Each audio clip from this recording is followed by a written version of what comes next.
अरे रानी, ओ रानी, सो रही हो क्या अभी तक? रानी की जेठानी जोर जोर से चिल्ला रही थी घर के आंगन में खड़े होकर। रानी यानी मैं। तभी मैं भागते हुए अपने कमरे से निकली और बोली, दीदी आ गई मैं। जेठानी बोली, रानी तुम्हारा नाम रानी है, पर तुम रानी नहीं हो। मैंने तुम्हें रात में ही समझाया था कि सुबह को जल्दी उठ जाना, तुम्हारी मुंह दिखाई की रस्म है। मैंने बोला कि दीदी रात को नींद ही नहीं आई, नई जगह है और मन में थोड़ा डर था कि सुबह आँख नहीं खुली तो। रजनी दीदी हंसती हुई बोली, रानी मेरी प्यारी देवरानी, जल्दी से घूंघट कर लो, अगर माँ जी आ गई तो हंगामा हो जाएगा। मैंने घूंघट किया ही था तभी माँ जी वहाँ आ गई और कड़कड़ाती आवाज में बोली, चलो अब क्या यहीं गपशप मारती रहोगी तुम दोनों? हमने चलना शुरू ही किया था तभी माँ जी ने रजनी दीदी के कंधे पर हाथ रखा और बोली, पता है ना कहाँ से जाना है और कैसे जाना है? माँ जी ने बोला कि जब भी कोई बड़ा तुम्हारे सामने खड़ा हो तो हमेशा घूंघट में रहना और कम से कम अपने बड़ों के सामने आना, और बिना घूंघट के तो कभी नहीं।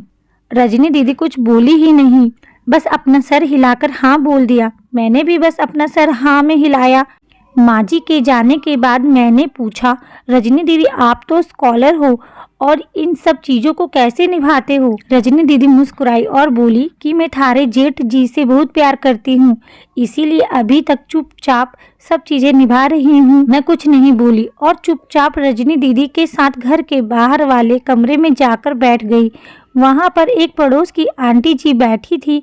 वो बोली कि ये कैसे बहू आई है, ससुर जी सामने खड़े हैं और ये यहाँ बैठी है, मुझे कुछ समझ ही नहीं आया। मतलब रजनी दीदी बोली कि आंटी जी अभी नई बहू है, यहाँ के रीति रिवाज सीखने में थोड़ा समय लगेगा।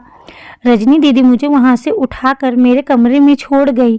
6 महीने यूं ही छोटी छोटी चीज़ों में बीत गए।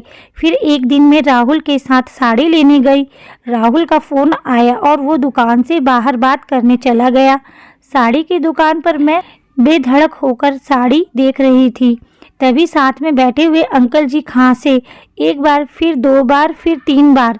मैंने साड़ी वाले भैया से बोला कि भैया इन अंकल जी को पानी दे दो, बहुत खांसी हो रही है इन्हें। अंकल जी भड़क उठे और बोले, क्या बदतमीज लड़की है, ये कुछ शर्म लिहाज है या नहीं इसे? दुकान पर हंगामा देख राहुल बाहर से भागकर अंदर आया और अंदर आते ही अंकल जी के पैर छूकर बोले, मामा जी आप यहाँ?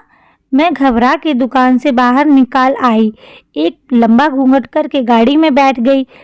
राहुल बाहर आया और गाड़ी में बैठकर गाड़ी बहुत तेज चलाने लगा। मैंने धीमी आवाज में बोला, गाड़ी बहुत तेज चला रहे हो, कहीं एक्सीडेंट ना हो जाए।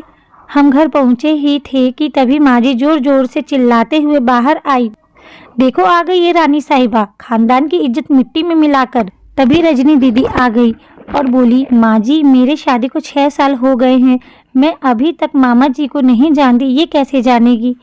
माँ जी जोर से चिल्लाई, देखो कैसे चपड़ चपड़ जवान चल रही है इस रजनी की भी। राहुल सबकी बात काटते हुए बोले कि माँ ये दोनों सही बोल रहे हैं, अगर ये हमेशा घूंघट करके रहती हैं तो ये मामा जी को कैसे पहचानेगी? और माँ आज मामा जी के फ़ोन पर तुमने पूरे घर की शांति को भंग कर दिया है। ये वो ही समाज है जिसने सीता मैया पर भी उंगली उठाई थी।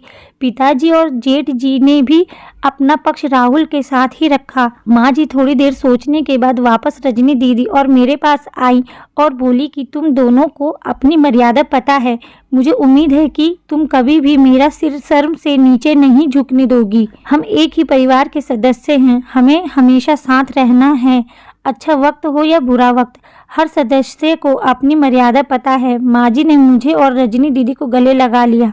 आपको यह कहानी कैसी लगी कमेंट में ज़रूर बताएं। हमारे चैनल को सब्सक्राइब करें। कहानी सुनने के लिए धन्यवाद।